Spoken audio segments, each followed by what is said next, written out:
हाथ कांप रहे हैं, बेहोशी छा रही है। कृष्ण भी पराये से लग रहे हैं। कौन सा युद्ध, कैसा राज्य? वो भीष्म है सामने, उन्होंने गोदी में खिलाया है। द्रोण ने धनुष पकड़ना सिखाया है। और दुर्योधन कैसा भी हो, है तो भाई ही। विशाल शरीर, वीर मन, सैकड़ों युद्धों के विजेता, और यह व्यक्ति सूखे पत्ते सा कांप रहा है। न वीरता काम आ रही है, न बल। जिसको देखकर शत्रु थर्राते हैं, उसके हाथ से धनुष गिरा जा रहा है।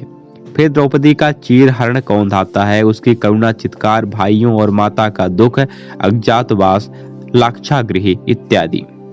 किधर को जाएं, कहाँ छुप जाएं? हम पति हैं या पुत्र, हम भाई हैं या शिष्य, राज्य बड़ा या धर्म, संबंध या कर्तव्य? कर्तव्य क्या है? कर्तव्य परिवार को दुख देना कर्तव्य कैसे हो सकता है? ये मुझसे क्या करा रहे हो कृष्ण? मन में चेहरे ही चेहरे नाच रहे हैं, सब स्वजन, सब प्यारे, और यादें आंखें आंसुओं से इतनी भर गई हैं कि कुछ स्पष्ट नहीं दिख रहा।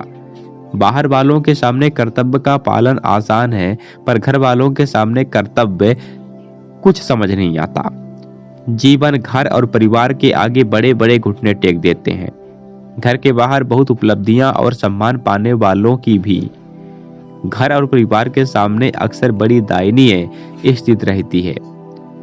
क्या करें? मोह, आसक्ति, देह के संबंध, भावनाओं का जुड़ाव, अज्ञान इत्यादि।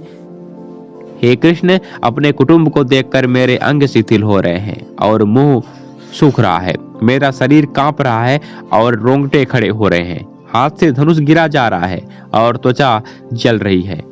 मन भ्रमित हो रहा है और मैं खड़े रहने में भी असमर्थ हूं। मैं युद्ध में स्वजनों को मारकर कोई लाभ नहीं देख रहा हूं। मैं न तो विजय चाहता हूं, न राज्य चाहता हूं, न सुखों को ही चाहता हूं। मुझे राज्य से क्या लाभ, भोगों से क्या लाभ, जीने से भी क्या लाभ? जिनके लिए हम राज्य, भोग और सुख चाहते हैं, वे ही हमारे स्वजन आज शत्रु बन सामने खड़े हैं।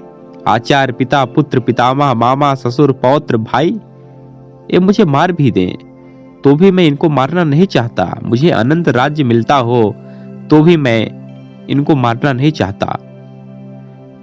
क्या आप भी स्वयं को अर्जुन से ही स्थिति में पाते हैं? क्या आप भी पारिवारिक समस्याओं से जूझ रहे हैं? क्या आपको भी जीवन में कुछ कठिन निर्णय लेने हैं?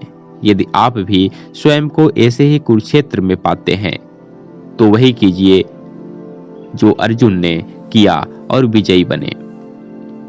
गीता को चुनिए, श्री कृष्ण को चुनिए। परिवार और कर्तव्य के बीच सही निर्णय लेने के लिए श्री कृष्ण की सलाह मन में